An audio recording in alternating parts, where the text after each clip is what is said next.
No, pues gracias a ustedes también por eh, darme chance de escuchar esto de que vamos a hablar hoy, que es la inferencia bayesiana. No sé si estén familiarizados con... Poquito, sí. Ujú. Rafa les ha platicado un poco de eso. Ok, pues la idea de esto es como dar otra, eh, ver el otro lado más estadístico sobre los modelos computacionales, cómo ajustar los datos a algún modelo, pero bueno, podemos hablar esto después, ¿no, Checo? Porque hay así como varias controversias o puntos de vista distintos entre los de Machine Learning y los de estadística, ¿no? Hay así como un pleito.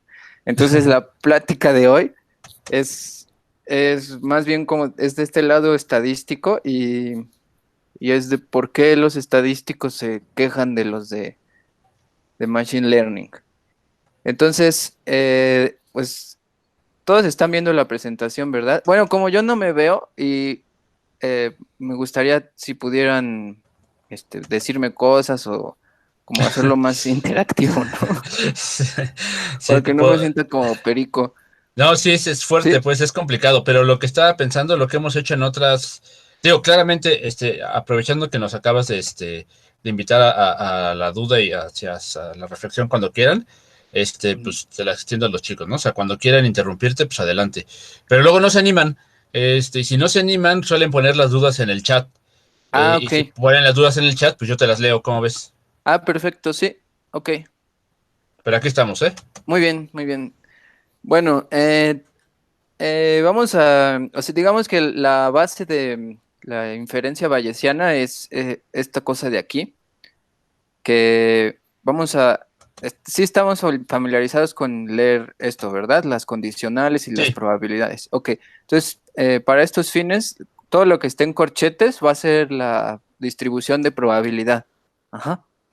ok. Entonces, pues tenemos esta cosa de aquí, ¿no? Que teta, que van a ser todos los parámetros que vamos a usar en los modelos, condicionado con los datos, va a ser igual a una distribución que se conoce como likelihood o en español verosimilitud, que van a ser los datos condicionados con los parámetros multiplicado por la distribución de los parámetros, que también se le conoce como el prior o la distribución a priori, y todo dividido entre la probabilidad de los datos, que como no, si vemos no depende de los parámetros, es una constante.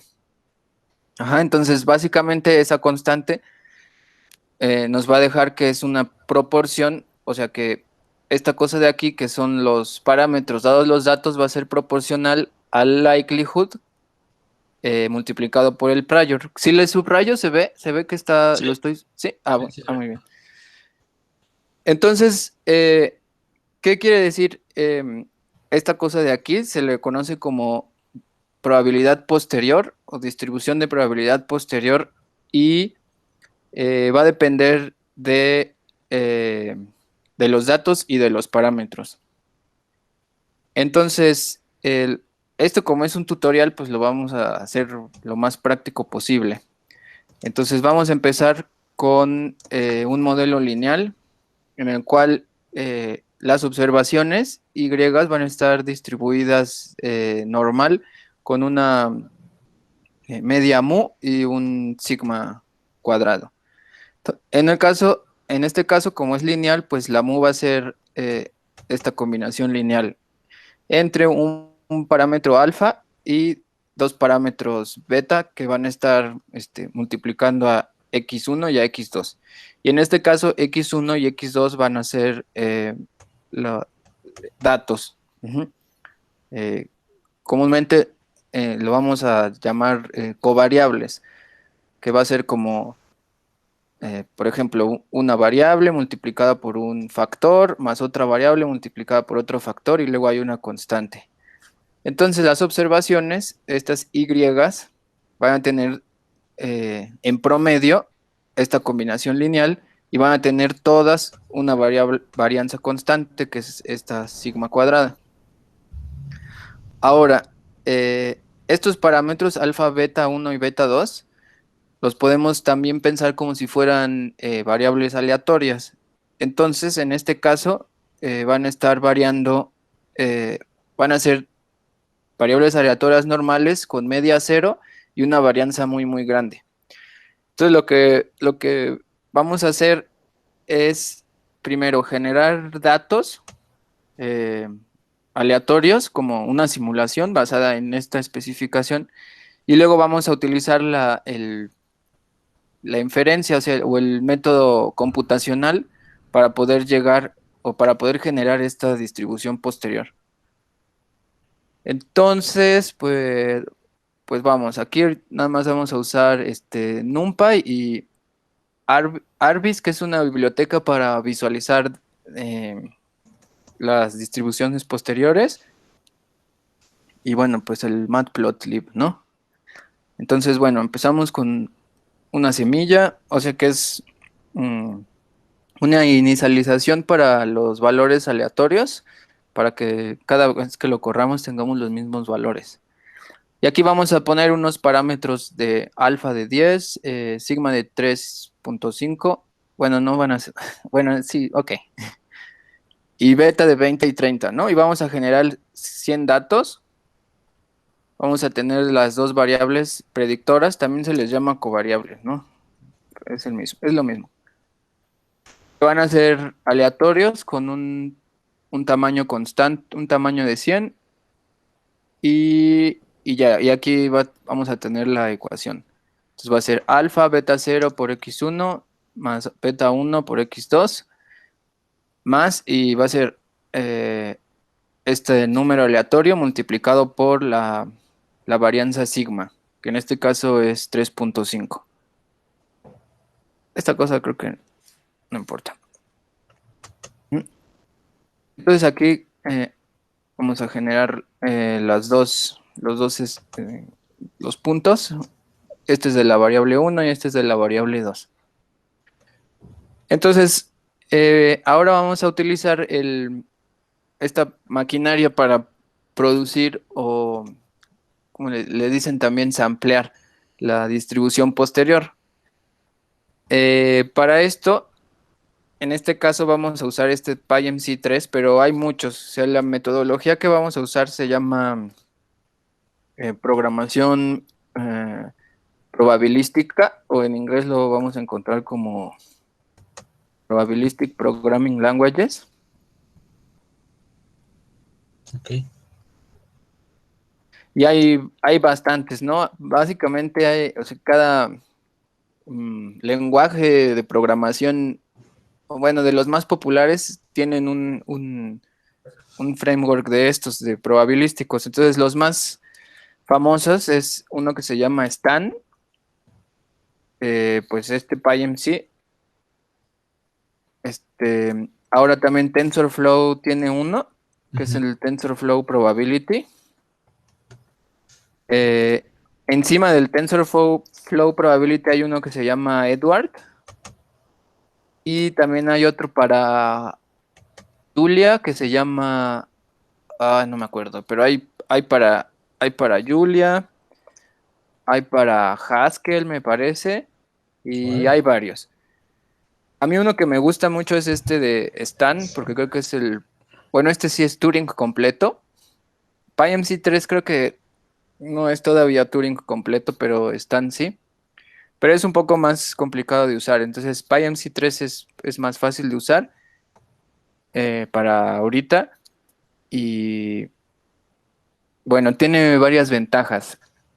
En general, todos, bueno, están PyMC3 y TensorFlow. Lo que van a hacer es que nosotros especificamos el modelo, como lo vimos aquí arriba, así en variables aleatorias.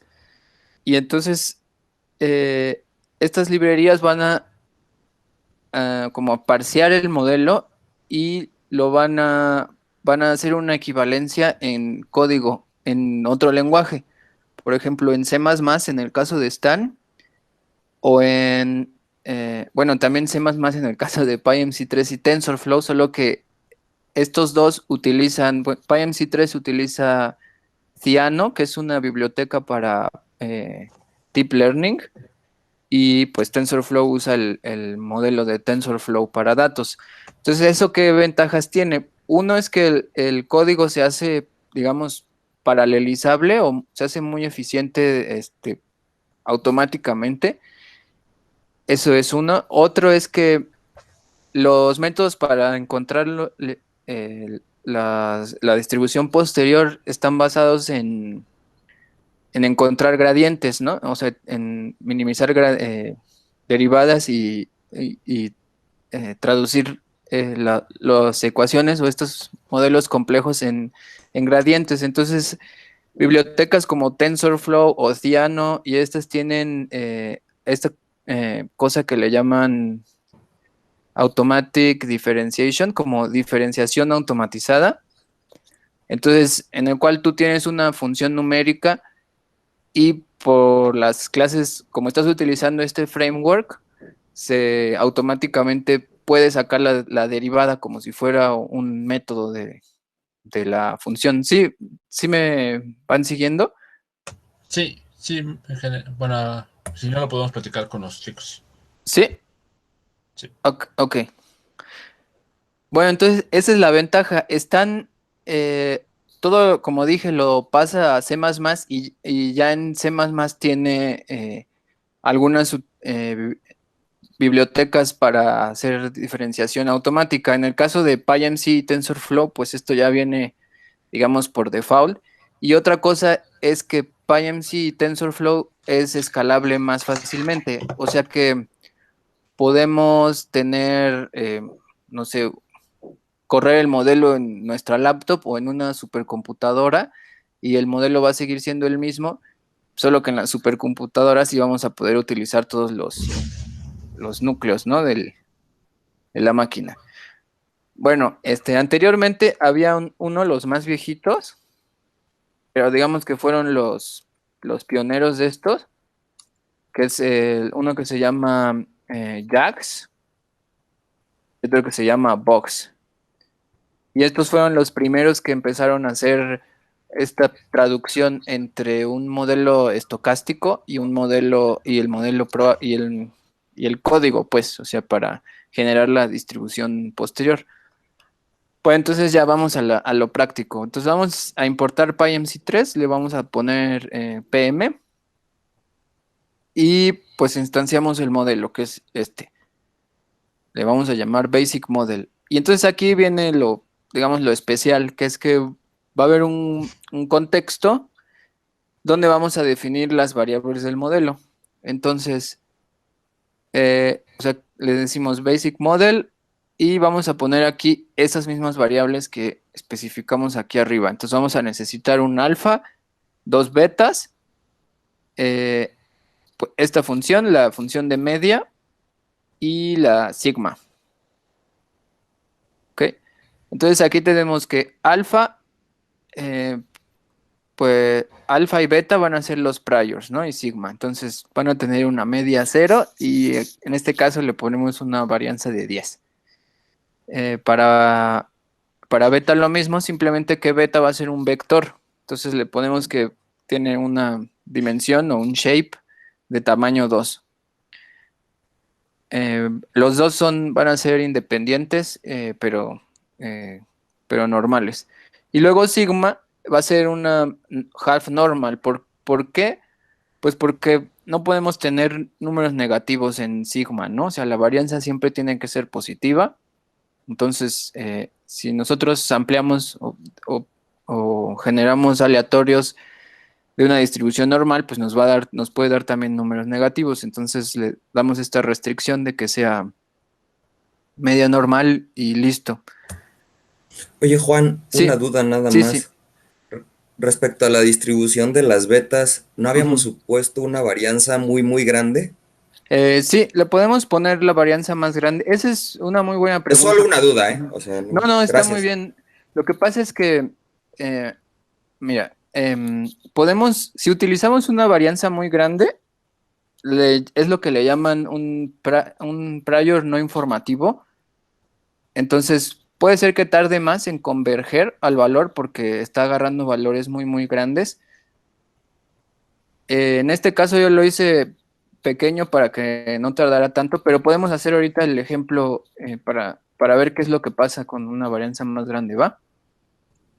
O tal vez, si Muchas quieres, gracias, Juan. tal vez lo mejor sería que cada quien le cambiara ahí la varianza, o sea, como una sugerencia al final, por si no, o sea, el punto es que de tiempo, pero estaría bueno, igual y todo el mundo con el notebook que nos pasaste, pues ya Sí, la sí. libramos. Sí, y o sea, es una muy buena pregunta porque, por ejemplo, ya cuando estamos usando datos, si tenemos, o sea, hay varias formas, ¿no? Pero si no quieres estandarizar los datos, cuando los estandarizas te van a quedar todas las covariables entre 0 y 1, pero si estás, por ejemplo, los modelos que estoy usando son para ecología, entonces mis covariables son datos ambientales, ¿no? Entonces puede ser, por ejemplo, elevación, puede ser temperatura y cosas así, pero, por ejemplo, si vamos a usar precipitación y la precipitación está en milímetros, no sé, pero resulta que hay sitios donde hay muchísima precipitación y entonces los milímetros pues son miles, ¿no? Porque llueve, no sé, metros cúbicos por año, ¿no? Entonces las unidades de esas variables van a estar en miles, mientras que las unidades de la temperatura van a estar en 10 o en 20, 30, algo así, ¿no? Entonces, si le damos un sigma muy grande, sí hay posibilidad de que el sampler llegue fácilmente a estos valores muy grandes y pueda converger a los valores que queremos, ¿no? Pero sí puede tardar más tiempo, o sea, es lo único, ¿no? Entonces yo le puse. Entonces, Ujú, sí, entonces digamos que si se estandarizaran los datos, ¿atacarías este problema? sí, si se estandarizan, sí, Ok. podría, o sea, ajá, solo que hay que regresarlo nuevamente, ¿no? De Ujú. estandarizarlo a lo anterior, pero sí, Ok, sí, sí. sale. Gracias, Ok, ¿eh? ujú. Entonces, bueno, entonces corremos este modelo. Ok, entonces aquí ya lo corrimos y ya están estas variables. Ok, entonces, eh, este es, digamos, el paso bueno, que es, bueno, voy a correr de una vez porque, bueno, es que en mi máquina estoy con Docker, entonces y es muy vieja, entonces está como, creo que virtualizando un Linux y tarda un montón. En sus Qué chido máquinas que lo debería de tienes ser. dockerizado. Sí, está dockerizado y en el repositorio también pueden construir el contenedor y todo. Ahí viene cómo hacerle. Ok, entonces aquí explico qué está pasando. Eh, Vamos a hacer el sampleo del posterior. Aquí le vamos a pedir 500 muestras. Ajá. Eh, Esto no importa. Lo que está haciendo es que está utilizando un método que se llama Markov Chain Monte Carlo. Es el método general. Y de eso pues sí se podría hablar bastante, pero básicamente es unas reglas que vamos a utilizar para ir seleccionando los parámetros, o sea, estos parámetros de aquí, que nos van a estar minimizando el error. Ajá. O sea, vamos a utilizar el likelihood que va a ser, que es esta función de acá, que es la probabilidad de que nosotros tengamos esos datos dados ciertos parámetros. Ajá. Y bueno, multiplicado por el prior de los parámetros. Pero esta probabilidad de los datos dados los parámetros va a ir cambiando dependiendo de los parámetros. Entonces, lo que hace el framework del Markov Chain Monte Carlo, que lo, es lo van a encontrar así como MCMC o Markov Chain Monte Carlo, es que va a empezar a, primero a samplear al principio valores de los parámetros dependiendo de las distribuciones priori que les dimos y luego va a empezar a explorar valores cercanos a esos parámetros iniciales y va a estar sustituyéndolos en la ecuación general dada por este modelo. Entonces, hay ahí una reglita de que si esa probabilidad es mayor a la anterior, entonces se cambia el parámetro que se había salvado como un parámetro bueno. Ajá. Entonces, a cada iteración se va a estar calculando esta verosimilitud, este likelihood, dependiendo de estos parámetros, y si esa probabilidad es mayor que la probabilidad anterior, se sustituye el valor. Ajá. Entonces lo vamos a ir haciendo varias veces y se va a empezar nos vamos a empezar a quedar con un valor de esos parámetros que nos da la mayor probabilidad de que estemos observando esos parámetros. ¿Sí se entiende más o menos? Sí, ¿Sí? sí. Ok. Entonces, esto de MCMC es un tema así grandísimo, ¿no? Y hay un montón de diferentes métodos para encontrar estos valores. O sea, uno puede ser por métodos aleatorios, o sea que cada vez se tomen valores del posterior, valores de los parámetros diferentes. Otro puede ser que se haga, por ejemplo, una partición sistemática. O sea, ese que les dije le llaman el Gibbs sampling. Hay otro donde se hace como una partición sistemática o dependiendo del... Por ejemplo, tú puedes ir en una dimensión. Aquí tenemos que beta tiene 2 dimensiones, ¿no? Por ejemplo. Entonces podemos ir en una dimensión, primero generar el valor aleatorio u obtener un valor aleatorio, calcular esa probabilidad y luego te cambias de dirección, digamos, del beta. O sea, ay, ¿cómo lo explico? O sea, digamos, beta tiene 2 dimensiones, imagínense, X y Y. Entonces, primero exploras X en un paso y en el siguiente paso vas a explorar Y. Entonces te va a quedar como una exploración así con ángulos rectos. Eso se le llama, lo estoy diciendo muy sencillo, pero ese es el Metropolis, el algoritmo Metropolis o Metropolis Hastings. Estos fueron los primeros, Gibbs Sampling y Metropolis Hastings.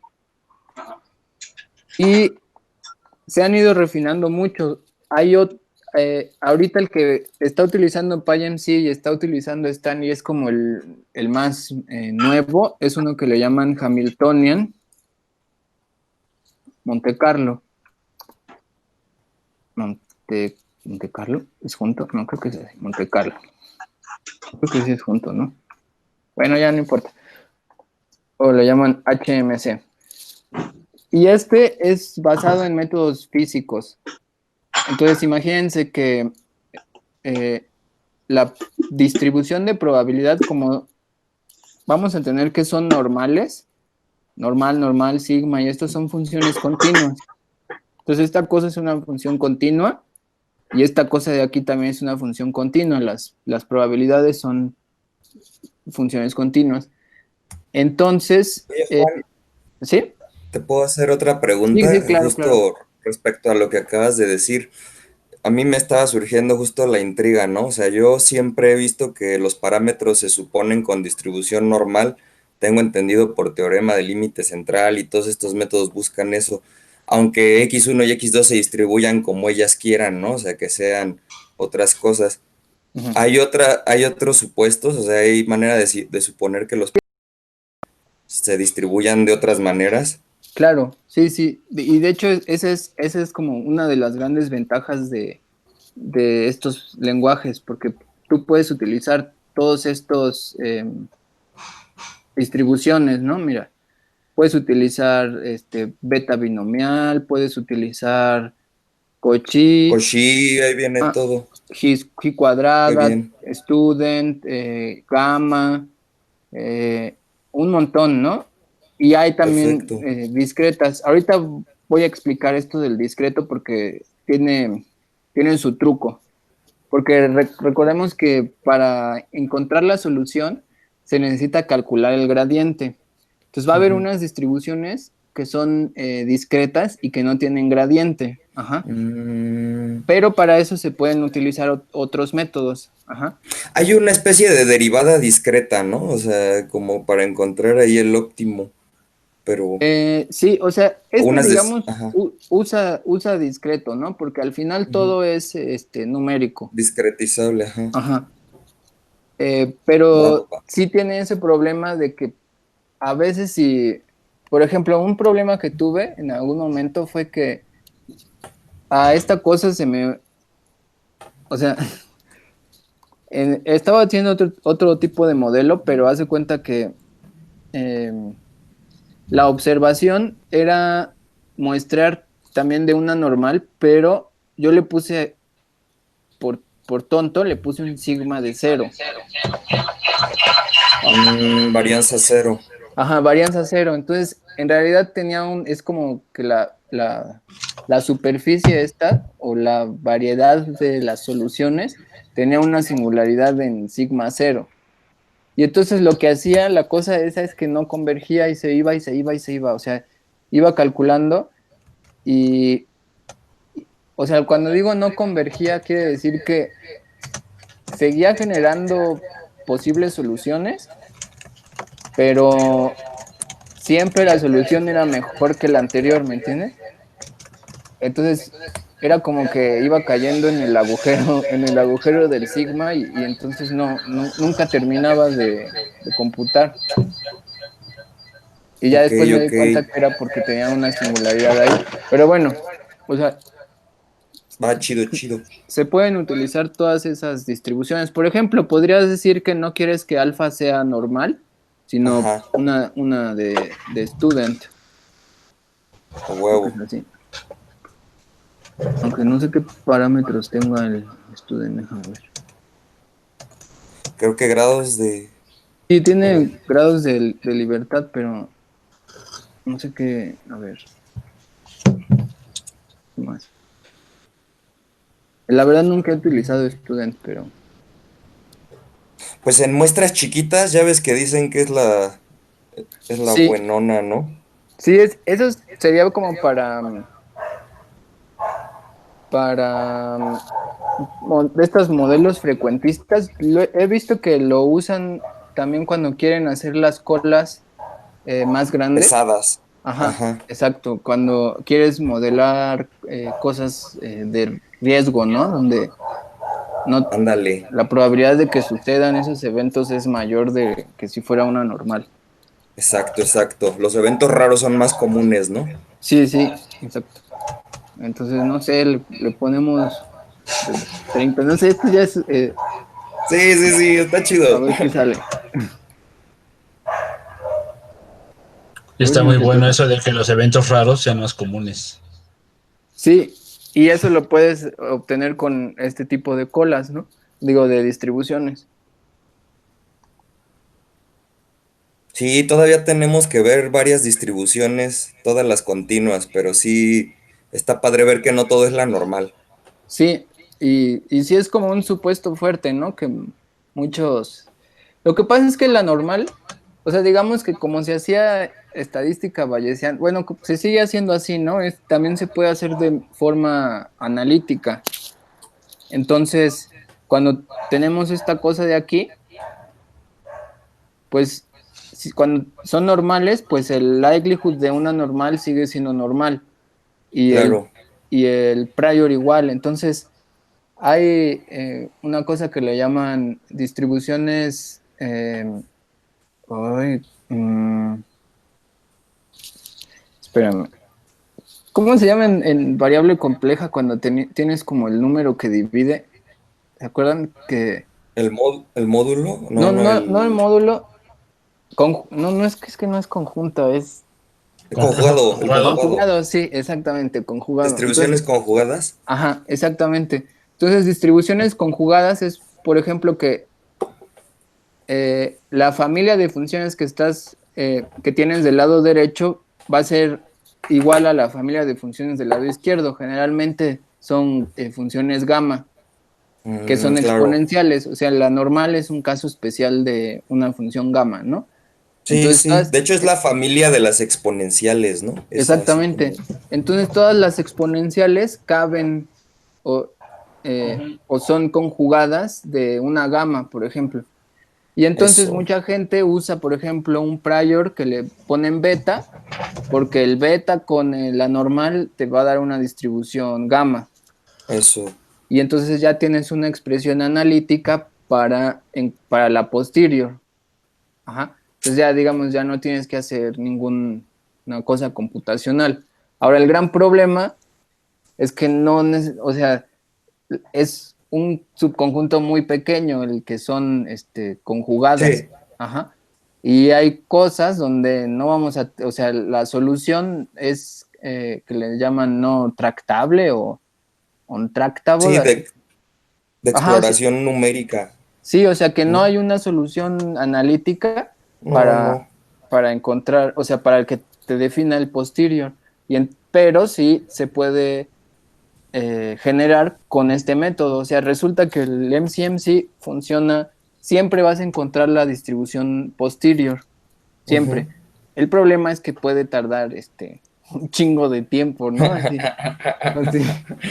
ese es uno de los problemas.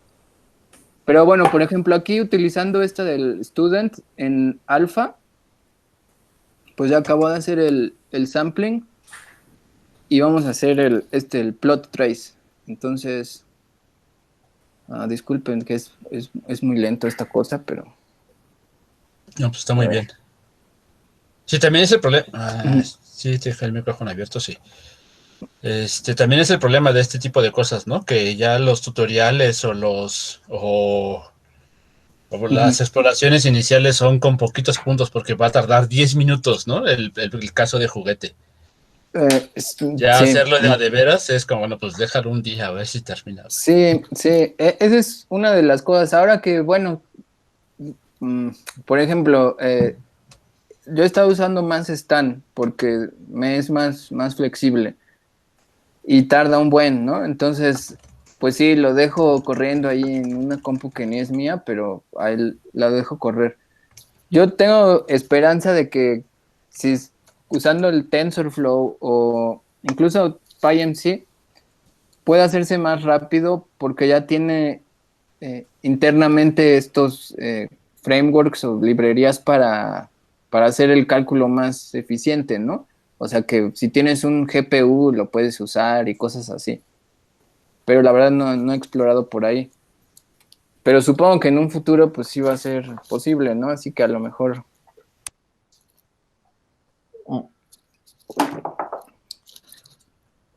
Ok, entonces, bueno, explico más o menos rápido cómo leer esto del plot trace.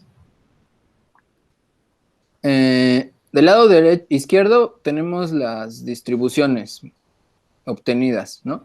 Recordemos que cada parámetro es una variable aleatoria, entonces, pues podemos calcular la distribución.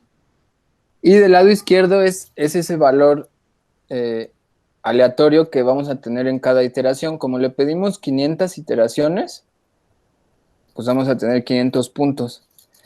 Entonces, este comportamiento es el que vamos a querer, ajá, porque al ver esto nos damos cuenta que la cadena o sí, las distribuciones son, les llaman estacionarias, o sea que no depende de algunos, de del valor donde, o sea que no hay como Un trend, ajá, como una tendencia, ¿no? Sino que todo está así como más o menos parejo, ¿no? Así como puro ruido, ¿no? Eso quiere decir que que la variable, que estas variables pues sí alcanzaron o tienen probabilidad de alcanzar todos estos valores más o menos de forma estable. No hay ningún patrón por aquí. Eso es lo que vamos a estar buscando, porque en algunos casos vamos a tener que, vemos que hay más cantidad de ciertos valores o vemos ciertos patrones y querría decir que no estamos alcanzando convergencia en estos parámetros, pero aquí sí los vemos, ¿no? Entonces, alfa, pues vamos a ver que, bueno, no se ve bien, pero que en general tiene como unas colas más abiertas porque pues le habíamos puesto de student. Y beta, pues habíamos dicho que queríamos beta como de 20, que está por aquí, de 30, y sigma le habíamos puesto de 3 y medio, ¿no? Entonces, pues más o menos 3 y medio. Entonces, obviamente, si aumentamos el número de samples aquí, vamos a ver que A ver, esta varianza pues se va a hacer más pequeña. yo tendría ahí una duda Sí, de uso, ¿no? Es decir, sí. tu línea azul es la línea azul es la que generó la computadora, o sea, la original, la que sí, la teórica, la que debería llegar, y la roja es la simulada, ¿o qué Ah, significa? no, perdón, no. Las dos son generadas por la compu. Lo que pasa es que va a utilizar dos cadenas, ajá, para justamente hacer un test Ok, de convergencia. Entonces, esto se ve más claro aquí. Cuando se hace el test de convergencia, quiere decir que cada cadena empieza en condiciones iniciales distintas, pero al momento de que el algoritmo empieza a generar estos datos aleatorios, empiezan a converger las dos cadenas, ¿sí? O sea, digamos, los dos empiezan en sitios diferentes, pero al final tienen resultados similares. Sí, sí, sí, gracias. ¿sí? Sí. Entonces, esto se calcula con el R hat, que es una medida de qué tan bien convergieron los parámetros utilizando esas diferentes cadenas. Si el R hat es menor que 1.1, como es el caso aquí, quiere decir que sí se encontró convergencia. Ujú. Y entonces aquí vemos que alfa, o sea, vemos primero que todos los parámetros son distribuciones de probabilidad. Ajá. Ok. Condicionadas con los datos, que son los datos que generamos. Y en la media, nosotros le habíamos puesto que teníamos aquí, le damos un parámetro de 10, este le voy a poner acá abajo, 10, 20 y 30, ¿ok? Y el sigma de 3 y medio. Y entonces aquí vemos que la media es 10.5, 19.6 y 30.42. O sea, hay un pequeño error, ¿no? En cuanto a la media.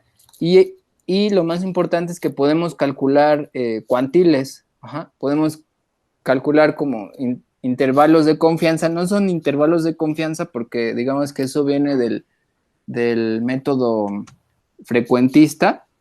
En caso bayesiano le llaman intervalos creíbles. Ajá. Pero es básicamente lo mismo. Bueno, más o menos, porque, bueno, no nos Oye, vamos a meter ahí. oye, Pero, y el R hat es como un pseudo valor P que no es valor P, ¿verdad?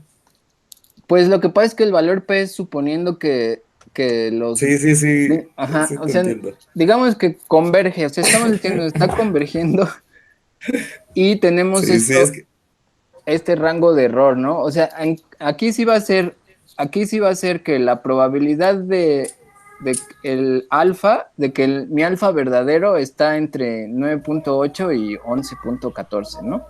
ujú. Entonces sí, Sí, sí, esto es como el error que vamos a tener. está Eh, bueno eso de que no son intervalos de confianza, pero funcionan igual. sí, funcionan igual, sí. Porque aquí va a depender del prior, ¿no? Pero sí, pero pues sí es eso.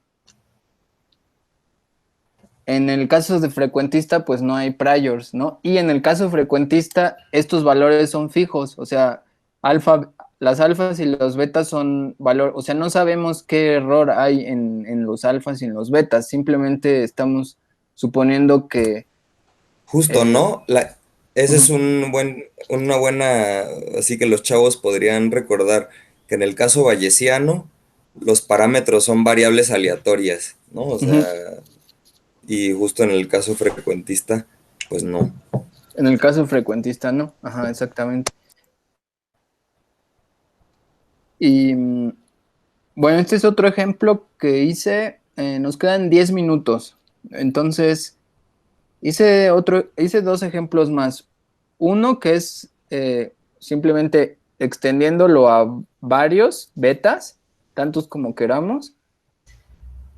Y el modelo es básicamente el mismo, solo que, pues sí, solo que betas aquí vamos a variarle a la dimensión k que queramos. Y todo queda aquí como haciendo el producto punto entre los datos que generamos, los x, las covariables, no los datos que generamos, sino las covariables, que bueno, en este caso son aleatorias, pero con estos parámetros beta con una varianza constante. Y bueno, estos valores fueron 100, 20, 30, 40, 50, 60, 70. Y aquí los tenemos, ¿no? 100, 20, 30, 40, 50, 60, 70. Con un sigma chiquito. Ah, esta es otra cosa. En el caso anterior yo le puse un sigma grande de 3.5. Aquí. Eso quiere decir que vamos a tener mucha variación entre los datos, ¿no? Entre las observaciones Y. Y por eso vamos a tener unos rangos más grandes. Más grandes, pues sí, entre comillas, pero digamos de 0.55 y estos. O sea, estos intervalos creíbles van a ser más grandes. Si los datos que generamos le bajamos el sigma, por ejemplo, a 0.1, pues entonces va a ser más fácil que... O sea, vamos a tener unos intervalos de error más pequeños, ¿no? ¿Sí me entienden? Porque sí, porque estamos generando datos que tienen una varianza más chiquita.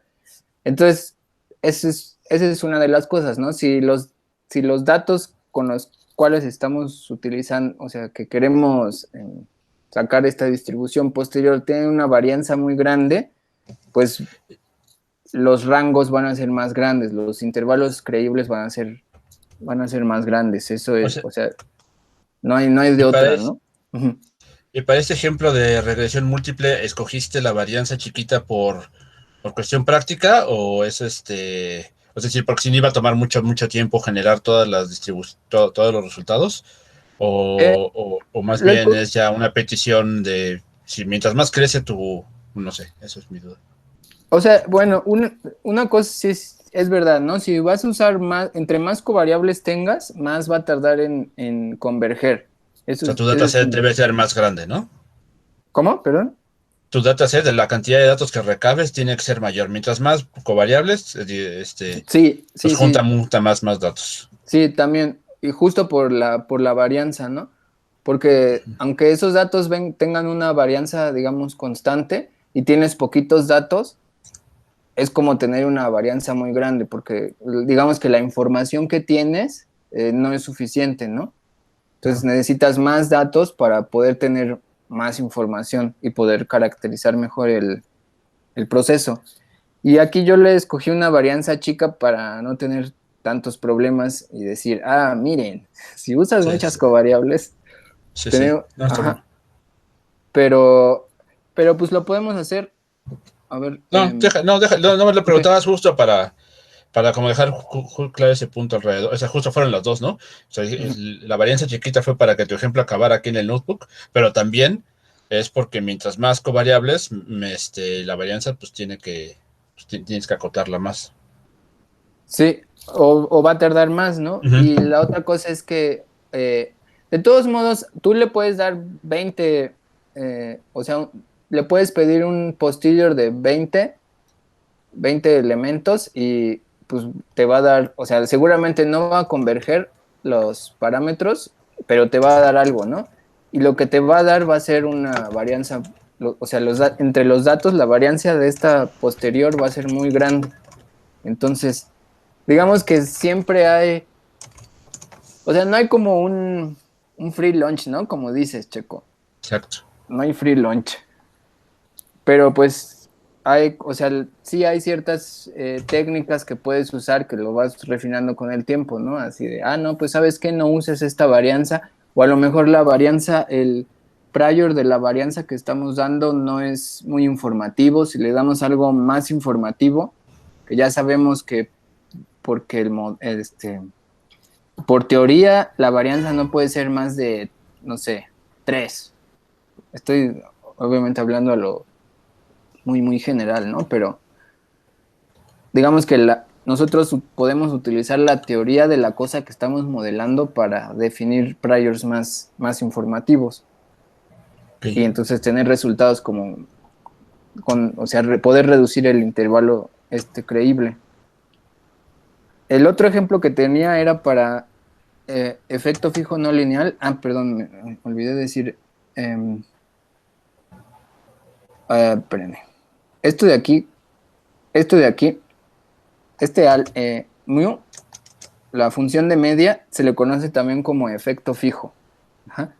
Entonces, esto lo podemos platicar después, pero hay efecto fijo y efecto aleatorio. El efecto aleatorio va a ser algo que vamos a poder modelar con las correlaciones, y el efecto fijo se puede modelar con la función de media. Entonces, aquí le puse el ejemplo para efecto fijo no lineal.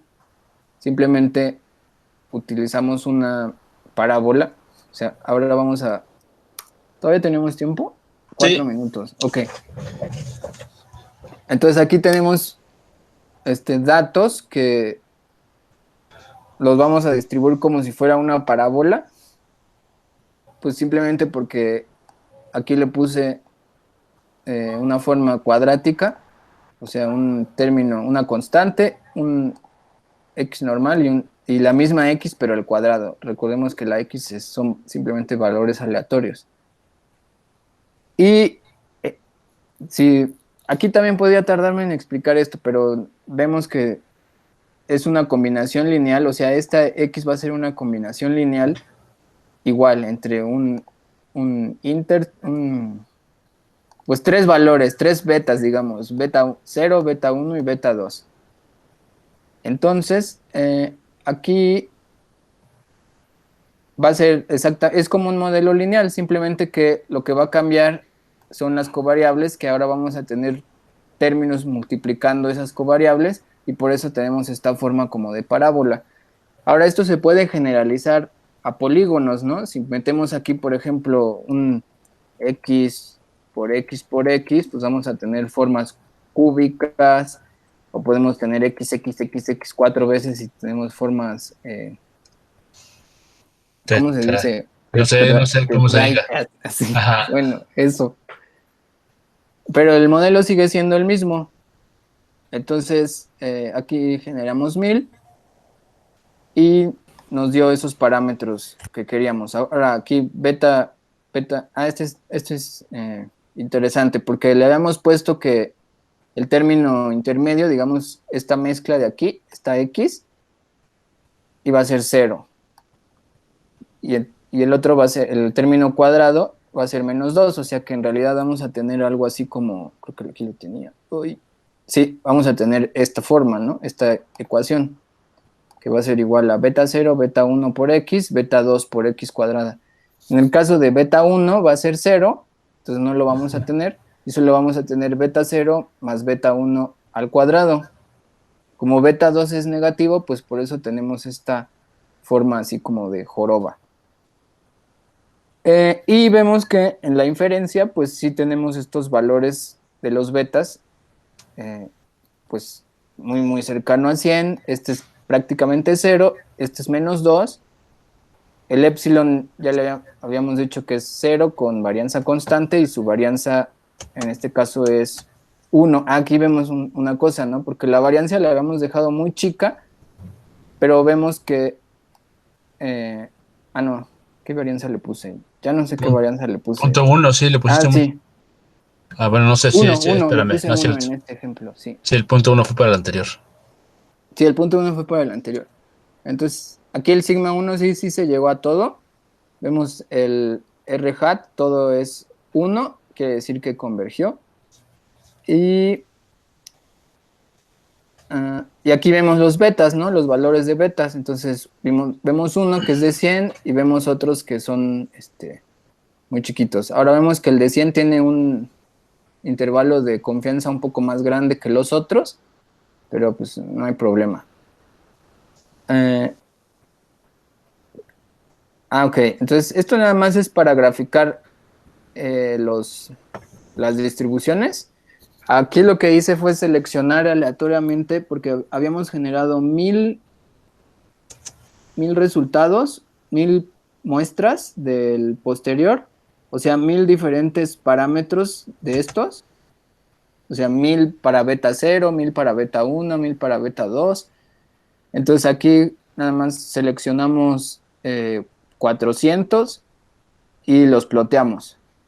Entonces, estos son como todas las 400 muestras de esas funciones de posterior y vemos que, pues sí,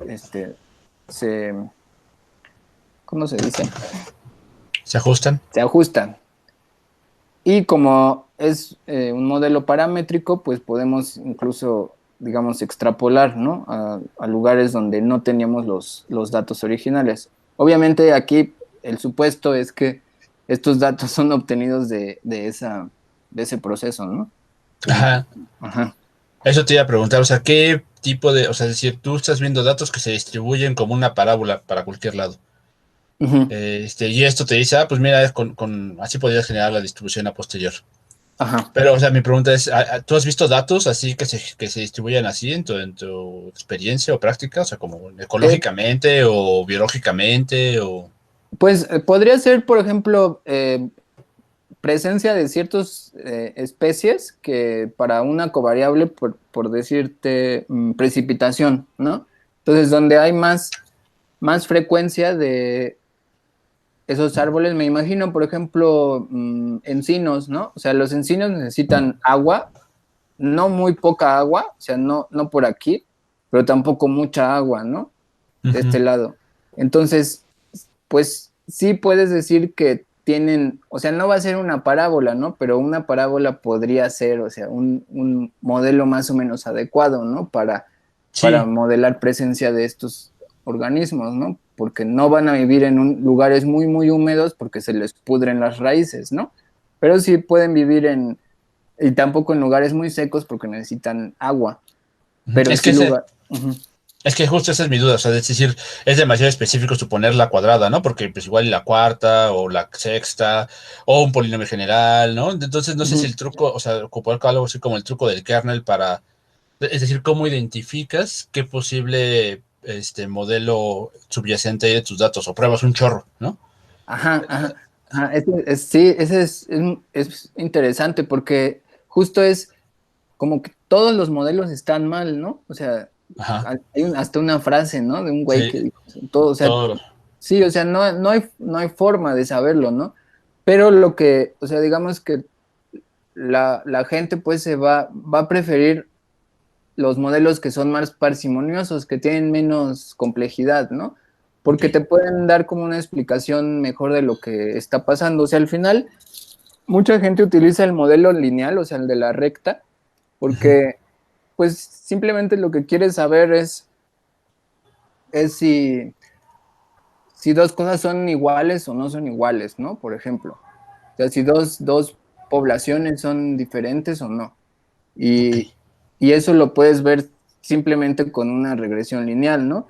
O sea, y era justo esto lo que quería mencionar aquí. O sea, en este caso de las betas, nosotros le habíamos puesto un beta de 0, ¿no?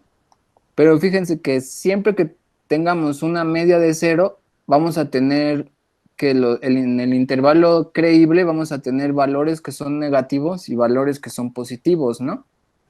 Y eso es como equivalente a una hipótesis nula. O sea, en la hipótesis nula vamos a estar buscando que no sean significativos los coeficientes o estos valores, ¿no? Entonces, en este caso, pues beta podríamos decir o podemos decir que no es significativo porque tienes un valor que es negativo de un lado y positivo del otro. Entonces, a veces en tus modelos porque no te interesa hacer como una predicción así muy, muy específica, sino simplemente saber si cierto tratamiento es mejor que que un placebo, por ejemplo.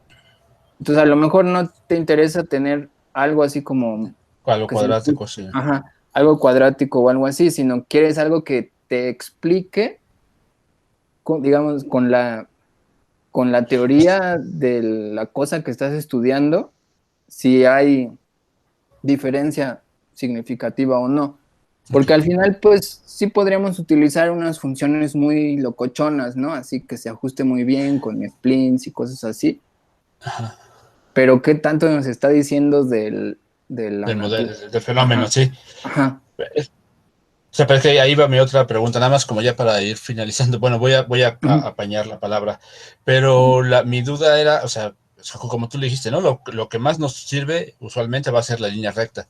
Y pues ahí ujú, hay líneas rectas, o sea, localmente, si hacemos un min, ujú. pues vas a ver líneas rectas en todos lados. Entonces, mi pregunta es, si tuvieras, o sea, es un poco como el proceso a largo plazo, ¿no? Pruebas una regresión lineal y después de algunos años o meses o juntas más muestras y pruebas otra regresión lineal en otra zona de tu espacio, ¿no? O sea, pues que, o sea, Ajá. evalúas si consistentemente en cierta zona de tu variable sale una línea recta, pues ya, confías en que así es. Y en otra región sale una línea recta, pero con otra pendiente. Entonces, puedes meter esto, o sea, o sea, en vez de modelar los puntos, modelas las medias o las líneas rectas, o sea, que esas sean tu variable aleatoria, las líneas rectas, y que pues te salga justo una distribución más extraña. Sí, sí, sí, sí lo puedes hacer. Y de hecho, tiene que ver también con lo que dijiste anteriormente del truco del kernel, Ujú. porque hay ahí una cosa interesante en la que tú puedes modelar por con efecto fijo o con efecto aleatorio. Ajá.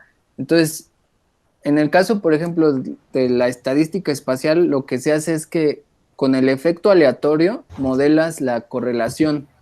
Ok. Entonces, tú puedes en el efecto fijo decir, ah, sí, en el caso de los encinos, ¿no? Los encinos crecen a una precipitación media y en los extremos no crecen.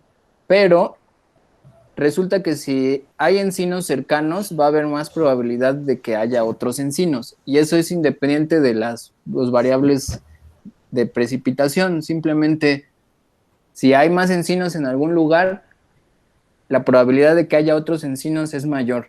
Entonces, esa correlación la puedes modelar como si fuera un efecto aleatorio. Ok. Pero lo interesante es que, digamos que el efecto fijo y el efecto aleatorio son son complementarios. O sea, tú podrías tener otro modelo con efectos fijos, como dices, funciones de media más complicadas y no tener un efecto aleatorio. Y eso, por ejemplo, lo hacen mucho con estas series de Fourier, porque tú puedes meterle una serie de Fourier a la Ya. función de media y en realidad estás describiendo Sí. un efecto aleatorio. Por ejemplo, en el caso de cuando hay esta correlación espacial, la correlación espacial también se puede definir por medio de una serie de Fourier o estas funciones base, ¿no? Que se definen en los efectos fijos, pues. Entonces ya no tienes un efecto aleatorio, pero tienes efectos fijos, que pueden ser splines y cosas así. Entonces hay ahí una como dualidad entre, entre el efecto fijo y el efecto aleatorio. O sea, en lo que se va a meter como función de media y en lo que se va a meter como una función de correlación. Oh, ok. Ajá. Y por ejemplo, las redes neuronales hacen Exactamente en eso, ¿no? esto. O sea, Exacto. es como que transforman esos datos para que todo quede dentro de la función de media. Sí, Aunque eso la me lo, función... ¿Cómo? que eso me lo estaba pensando, es lo que te iba a preguntar. Bueno, y es que es mucho abusar de todo mundo, pero te iba a preguntar si entre las distintas capas de una red neuronal eso es lo que está sucediendo. Lo diría sin saber mucho, ¿no? Porque no he trabajado tanto con redes neuronales, pero creo que eso es lo que pasa. O sea, tienes la función de media es lo que se está modificando en cada capa, ¿no? Entonces tienes como una composición de funciones en cada capa y al final puedes meter, porque sí, creo que sí hacen, ¿no? Redes Sí, exactamente. bayesianas o algo así, ¿no? Entonces puedes meter un término de una varianza constante al final, ¿no? Para modelar esa variación, pero la mayor parte de las cosas sucede en como una función de media, ¿no? Como un efecto fijo, como una composición Sí, exacto. de efectos Funciones. fijos. Ok.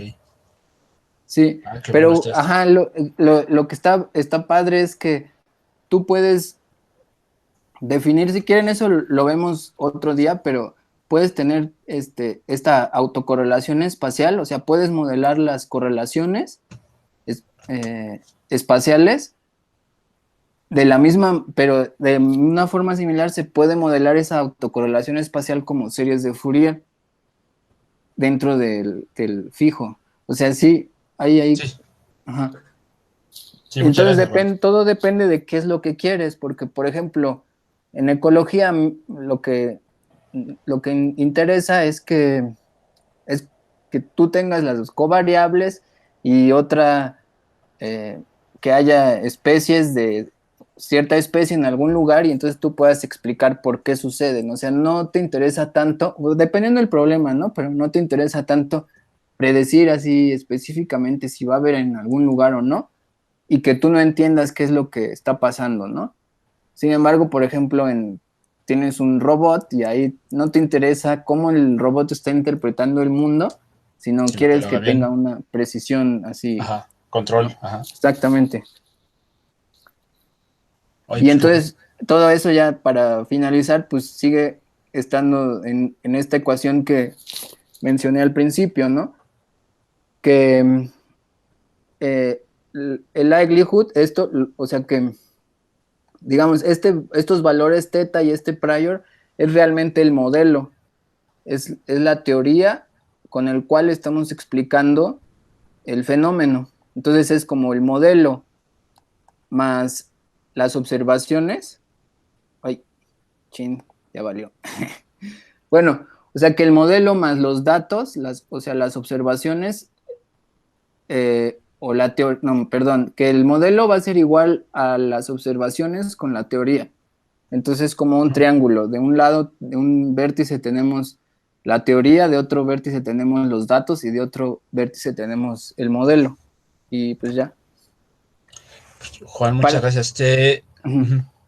Nada más, bueno, lo último sería que al final hay un ejercicio con variables discretas, eh, en este caso binarias, presencia-ausencia, o si pertenece a una clase o a otra clase. El modelo es muy similar y, pues vamos a encontrar también parámetros parecidos. Bueno, o sea, los que hicimos. Obviamente aquí va a haber un rango mucho mayor de intervalos creíbles, pero pues es lo que más podemos esperar cuando solo tenemos valores de un bit, ¿no? Pero bueno, eso ya es otra cosa para platicar después. Pues podemos dejar la tarea, o sea, que siga el ejercicio, que lo intentemos plantear, Ujú. que nos estás dejando, y lo discutimos, digo, ya sin darte lata en una plática, pero pues podríamos mandarte o darte los resultados y que nos regreses lo que debemos haber obtenido. Sí, sí, sí, sin problema. Bueno, este era como uno que ya no llegamos, que era el Poisson. discreto, Ajá. el binario, y sí le puse esto de tarea, pero obviamente no sé si lo quieren hacer, solo es como una sugerencia, porque hay otro tipo de modelos que se llaman multinivel, en el cual, digamos, vamos a tener diferentes conjuntos de beta. Este está muy simplificado porque lo saqué de internet, pero digamos, el ejemplo primero nada más era un Y1, ¿no? Pero ahora podemos tener diferentes observaciones, Y2 hasta YK, y van a tener valores de beta diferentes. Entonces hay un ejercicio de unos datos que le llaman el 8 School Problem o algo así como 8 School Dataset le llaman. Y creo que la gente lo usa muchísimo porque es como que tienes 8 diferentes escuelas y varias variables que se midieron en los niños y entonces tú quieres ver diferencias entre las escuelas, no entre los niños. Entonces si todas las pones, si pones todo junto, pues es como si tuvieras una sola población, es decir, los niños vienen de la misma población, pero en realidad los niños están agrupados en diferentes escuelas. Pues vas a tener valores, digamos, valores betas para diferente escuela. Entonces estos modelos le llaman modelos multinivel y también se pueden implementar fácilmente en el PyMC y son Órale. bastante útiles. Por ejemplo, Ay, mucho de lo que hacen con estos metaanálisis, no sé si han escuchado de eso, que es que tienes, por ejemplo, ¿será que los coyotes se comen a los conejos?